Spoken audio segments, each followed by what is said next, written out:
Salut et bienvenue sur cleboaoriginal.com. Merci de votre fidélité. 5 minutes avec César Ngadi Ndenge Boyebikarake. 5 minutes Ndenge Nazako Lobakarake. Tout le monde est d'accord et il en restera ainsi pendant longtemps. 5 minutes à l'élo Nazali Kozongela. Masolo, il y a élection présidentielle. Na Masolo Oyo, il y a sous-titel parce que na moni Batu bazali kola la muke pongi. Donc na lingi na expliquer bino que élection et kozalaka te et puis élection congolais akoki kondima yango te. Élection esalamaka te na élection esalamaka na pays oyo ba occupé yango te. Donc pays ezali occupé na ba Rwandais na président Moko azali Rwandais. Jamais beaucoup qui kosala élection na mutu oyo aye à côté libino na ndaku na makasi siko lebo bimise na makasi bo bandi ko négocier na ye pour avanda na bino ou bien pour aboma bino yangwane loko ba congolais tozo comprendre te élection que ki kozala te kanambe kana chenzo bana la kisi biso déjà sans élection que alingi ko kende te bino bozali ko kanisa ke lelo soki asali élection ezali pour akende. Ezali po akende te, ezali po atikala na pouvoir azali ko bomba na nasima ya élection. Seni wana ezali commandé par Yemoro Kanambe. Seni wana bati ba machine wana parce que ba machine wana ezali ba machine à truquer soko bo moni ba insista ki ke eya parce que na bato seni pe ba lia mbongo basala copie ya danger po na ba machine wana kota. Yangona ataba bandoko bo yango bango isifi ataba kotisi yango soki ate ko sala maté mais ba machine ese kota magi parce que baliaki mbongo. Donc peuple congolais to fongola matoi. Peuple congolais na ebité soki eloko nini zo sala biso oyo loba bokechwa yamboke peuple ya nini peuple ya ndenge nini oyo loba ke bokechwa yambo peuple ya ndenge nini.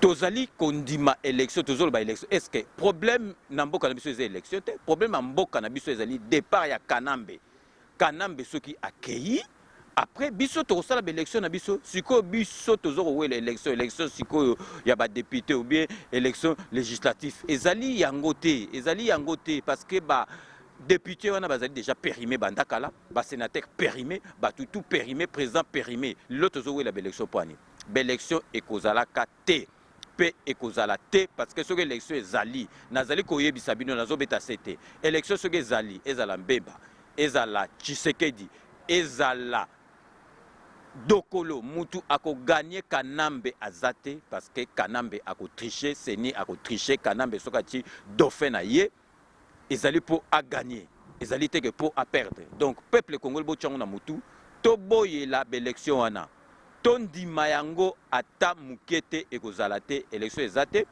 ceux qui tokosala la transition ceux qui a nini sans Kabila on peut accepter sans Kabila biso to sali transition na biso yé azalité mais yangona makamna zo sa minute transition après toke ceux qui na ba 1+4 ceux 1+5 yambalo ceux 1+8 to yebité ozomona te que tozo tourner ka autour du pot donc tozali ko avancer te toti un pas après 3 pas derrière donc tozali ko avancer te yangona ngana sala ki boule Batutum et belé ba adhéra qui bon nombre de personnes ba adhéra qui ango parce que tocha pays na biso sous-titel pendant 30 ans ata ba mindele ba ko lier la biso ba ko utiliser ba minerai na biso mais ko profiter na peuple ba ko tongola biso bopito ba ko tongola biso banzela social et comme bien toti kakara ko lobake au Congo ango toza riche Congo na biso non total là vraiment vérité en face que tozali incapable ba gérer les biso après to comme puissant 30 ans après ba zongisi biso ba tili biso représentant moko azawana ya congolais mais aza gérer na mindele boko mona ke donc le to comme congolais comme na passeport américain congolais comme na passeport anglais congolais comme na passeport français donc et ko résoudre makambo na biso ebele pendant 30 ans ba bongisi biso mboka après ba zongisi biso parce que tilelo na 30 ans na so ba biso ba bongisi biso mboka na ndeke biso tozo indépendance depuis 1960 tilelo peuple congolais azo kufa nzala peuple congolais azo kende hôpital azana mbongo te akufi peuple congolais courant ezate, peuple congolais maille ezate. Total la na longi botolobi non, vraiment to ka sonité, ezaneti ka bato belé bazara soukirate. Azokoka masolo na été organisme ko ezwelié, ezo futela e ba loyer, ezo futela e masolo. Siko na zo sabino botala nanu président penza o penza président tozaina ya charisme. Président mo penza ozomona ke charisme, ozomona autoritaire, omona pa mungongo penza zolo penza ke yo yakaboye. Mobutu sese seko oya biso tozane mungongo ya ba Rwandais azolo baba RRR neti soki nani botala bino moko président Mobutu ndenga bandoko bangisa na ba journaliste président Mobutu soka yena makambo France Afrique ou bien kena ba makambo organisation ya l'unité africaine yeka mutabonzo za dominer mona zo dominer ba président nyosu bomona zo ta na TV zo kana ilengi botala bino moko président Mobutu ndenge a retourné question oyo à l'obéli journaliste belge à c'est vérité en face bino mo bolan. Il n'y a que le mot argent à la bouche. Celui qui vous arrache ce beefsteak de la bouche, c'est un homme à abattre. Voilà la vérité. Il y a d'autres estimations. Laissez-moi continuer. Et vous tournez autour du pot. La fortune du président Mobutu. La fortune du président Mobutu, c'est plus que la dette du Zaïre. On ergote autour de ça. Soyons sérieux. Et vous manquez de sérieux. Le mercredi, quoi là? C'était quel jour encore? Mais vous avez sorti avec beaucoup de fracas, de bruit. CBS, c'était vos confrères de la RTBF. Fortune, qu'est-ce que vous avez prouvé? Qu'est-ce que vous avez montré? Le fonds roi, quelques villas, et c'est ça la fortune. La vraie fortune dont il faut parler. Eh bien, c'était quoi? Premièrement, la spoliation du Zaïre par le roi Léopold II. Nous étions spoliés, et vous le savez. Et ça représente quoi exactement, cette spoliation? Et vous n'allez pas quand même nier le fait que le pillage du Zaïre eh bien, a fait la prospérité de votre pays. Voilà la fortune dont il faut parler. N'essayez pas de rigoler, la fortune du président Mobutu, dont le pays a été soumis à des pillages, des spoliations. Et c'est le résultat, mais c'est la prospérité de notre pays. Et nous réclamons aujourd'hui ce dont nous avons droit. Par exemple, l'uranium. Eh bien, tout l'argent sur l'uranium n'a pas profité aux Zaïre. De 1960 à 1964, à cause de la sécession. Qui a monté la sécession avec Tchombe? C'est la Belgique. Vous êtes le seul pays au monde à avoir reconnu l'État indépendant du Katanga, proclamé par Tchombe, militairement soutenu par votre pays, et le seul pays à avoir envoyé un ambassadeur, feu le comte d'Aspremont Linden, ambassadeur du royaume de Belgique au Katanga. Un membre du comité central, le citoyen Massango, ex-Victor, premier ambassadeur du Katanga auprès du royaume de Belgique. Mais ce sont des faits qui parlent d'eux-mêmes. Et de 1960 à 1964, le pouvoir central zaïrois a été privé de ses ressources, recettes d'exportation. Cuivre, diamant, zinc, cobalt, tout ce qui sortait du sol du Katanga de l'époque, du Sud Kassai de l'époque, c'était pour vous. Eh bien, c'est ça le fameux contentieux. Où est parti tout cet argent? Vous devez vous expliquer. Et ne tournez pas autour du pot la fortune du président Mobutu. La fortune que vous avez tirée du Zaïre, c'était par Léopold II qui nous a spoliés, qui nous a pillés. Voilà, ce n'est pas Mobutu. Ce que j'ai fait pour mon pays, toute ma jeunesse, toute mon énergie, vous voulez expliquer à ce peuple par vos écrits, il le fait pour l'argent. Faire ce que j'ai fait, ce n'est pas pour l'argent, mon cher ami. Je le fais parce que par nationalisme, par patriotisme, par amour pour mon pays, mais pas pour l'argent. Alors, monsieur le Premier ministre... Mon cher ami...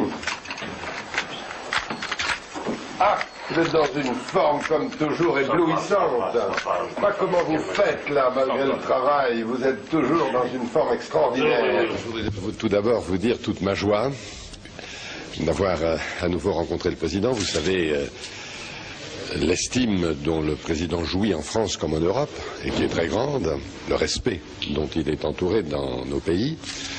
Vous savez l'amitié qu'on lui porte. Et puis alors s'agissant de moi, vous savez que j'ai pour lui des sentiments très profonds et très respectueux, mais qui sont les sentiments de l'affection. Si bien qu'un entretien avec le président est toujours pour moi quelque chose d'extrêmement agréable et où j'apprends toujours beaucoup.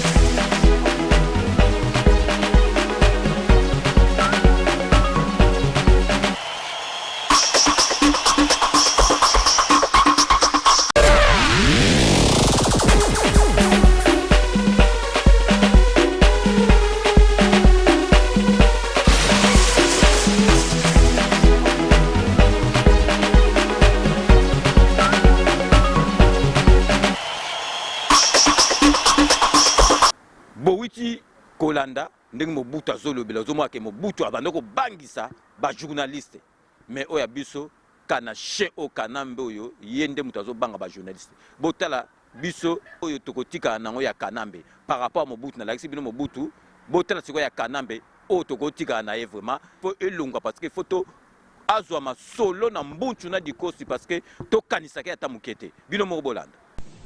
En ce moment où je prends la parole pour la première fois devant les conseils de sécurité, je garde en mémoire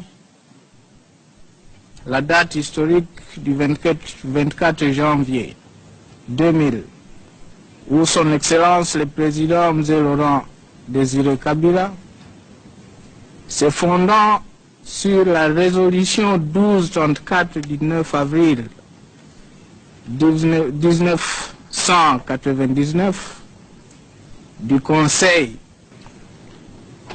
Une année après cette adresse, la situation n'a pas changé malgré les nombreux efforts engagés.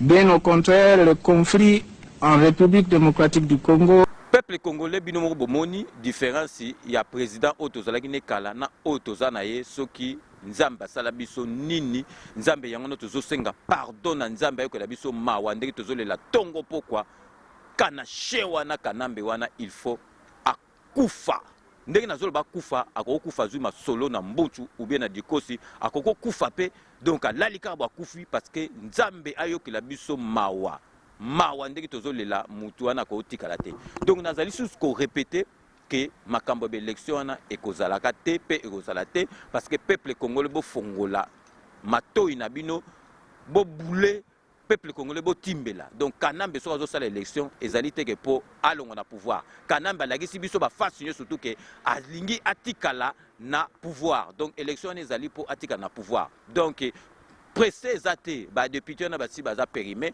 donc tokozila biso moko tokosala yango après donc peuple congolais to beteli c'était na makambu élection que ozala te na pays oyo ezali na sous occupation donc il y a Rwandais wana donc élection que ozala te donc avant na ça bota la bande annonce boyebi que oyo 5 minutes mais donc tous les samedis de 14h à 16h nazalaka na radio MNG radio de 14h à 16h pour une émission Rendez-vous avec les Patriotes. Donc samedi, nakoyamba Gimisho Wanzo pour na makambo IDPS do pour na makambo ya Félix Tshisekedi ndengi sikoyo banda Bemba Bimaki donc va donner changer bon de spot binomoko samedi bongo bo intervenir.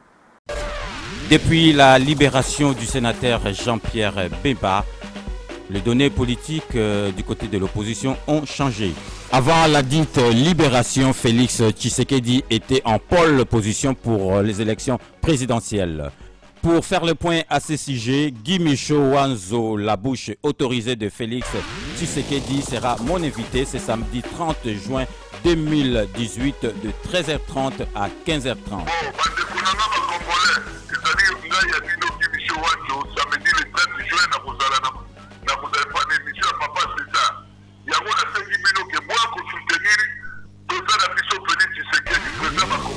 Président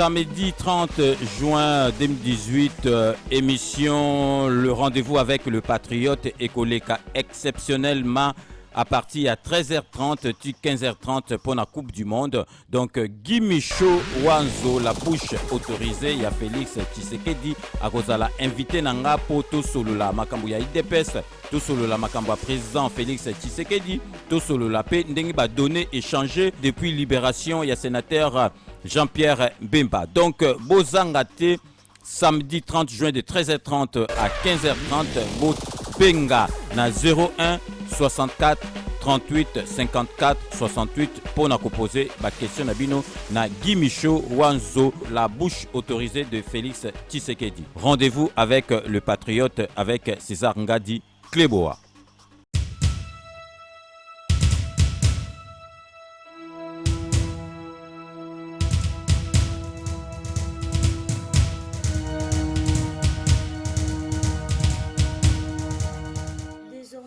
Chaîne Nabino Kleboa original. Boko banda kolanda émission Nabino masolo ya mikolo. Et que ça va présenter na ngamoko Chanceline Bembo kitoko tina kati. Papa maman bolongola bana liboso ya télévision, boko to la bango ba télécommande, boko to bango na ba chambre pour ezali masolo etali mikolo. En tout cas bokanga ba fenêtre, bokanga ba porte pour bino moko bozala besoin ya kolanda ngai Chanceline Bembo kitoko tina kati. Sentiment oyo eza na kati na biso so toyoki likata ekoti po yoka sentiment likata ifi sokola libolo kitoko nakokende surtout bamama mama bozwaka badéception mingi na kati ya mabala na bino omona olali na mobali okima ozwa mwasi mosu libanda bino mpe batonton oyo bozalaka na bamakata mikie nazoyebisa bino nga mpe nakopesa bino stratégie mosusu oyo kosepelisa mpe mwasi pa comprendre te sentiment mobali ezalaka na kati sentiment mobali ezalaka na kati mama ato nuna na yo kati na yo so eza kitoko libolo mobali akokota okima te antuka bolanda ngai bozana esengo antuka bosepela makasi oyo napesi bino eza avant goût me nayebi ke na oya bolanda ngai.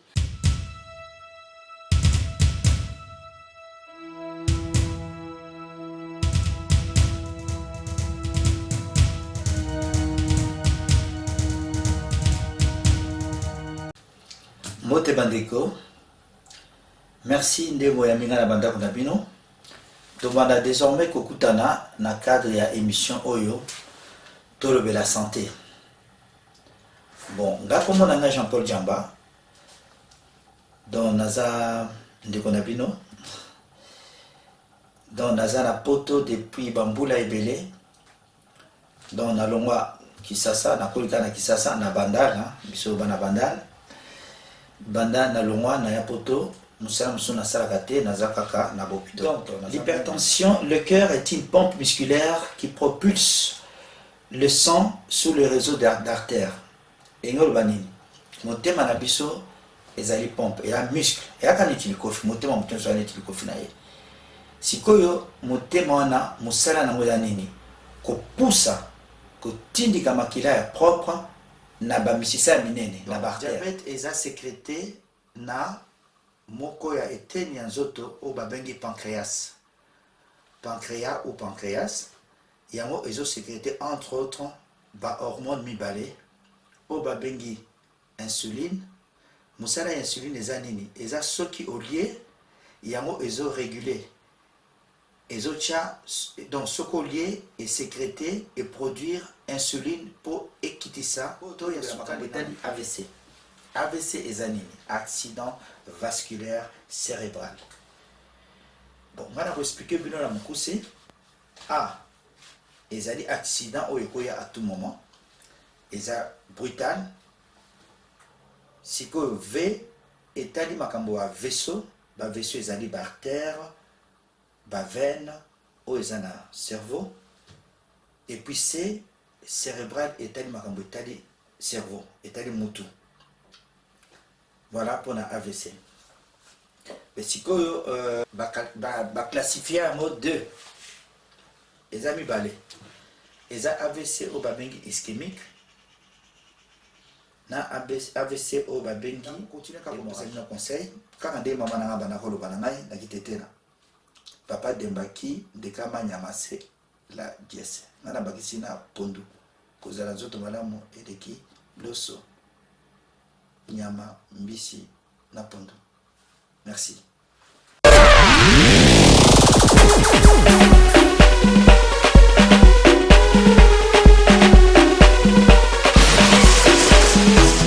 Bolande Sport, donc émission ezali pour Nabino, il faut bon intervenir en direct, bo bengi na téléphone, bo poser ba question Nabino parce que l'émission to sala net na 5 minutes, bo do tchaka ba commentaire mais oyo ezali concept moko o bengi lelo ezali kaka c'était il fallait na beta pour na élection parce que congolais na moni akomola la ponginga ezali pour na ko réveiller conscience ya peuple congolais. Élection ezate et kozalaka te na pays sous occupation. Donc élection biso moko tokosala yango après soki Kanambe accueilli biso moko tokosala ba élection na biso. C'est ainsi que s'achève ces 5 minutes avec César Ngadi. Je pense que vous l'auriez remarqué, la qualité des images derrière la caméra et à la réalisation, beauté image, le meilleur de Paris. Sans aucun doute, beauté image, c'est le meilleur de Paris. C'est la fin de cette émission. J'aurai le grand plaisir de vous retrouver dans 48 heures pour un nouveau numéro de 5 minutes avec César Ngadi. D'ici là, portez-vous bien et à très bientôt. N'oubliez pas, tout le monde est d'accord et il en restera ainsi pendant longtemps. 2018, Oyo, Kanambe, alias Kabila, Arozama, Solo, na Mbunchu bien na Dikos. Avec Sepela TV, besoin coûter au Kima Banyongo ezate. Pour pas na biso nyongo ezalate. Ça peut faire 1 mois que foutite, fouta 15 livres na autopélicio. Ça peut faire 6 mois que foutite, fouta 15 livres na autopélicio. Même plus de 1 an, ça c'est plus de 1 an non foutate au kanisi kozana nyonga makasi. Komi tungsate maman, komi tungsate papa. 15 livres à pamba pour rétablir service non et je te dis on va na andako, on va pas bilinga Sepela TV.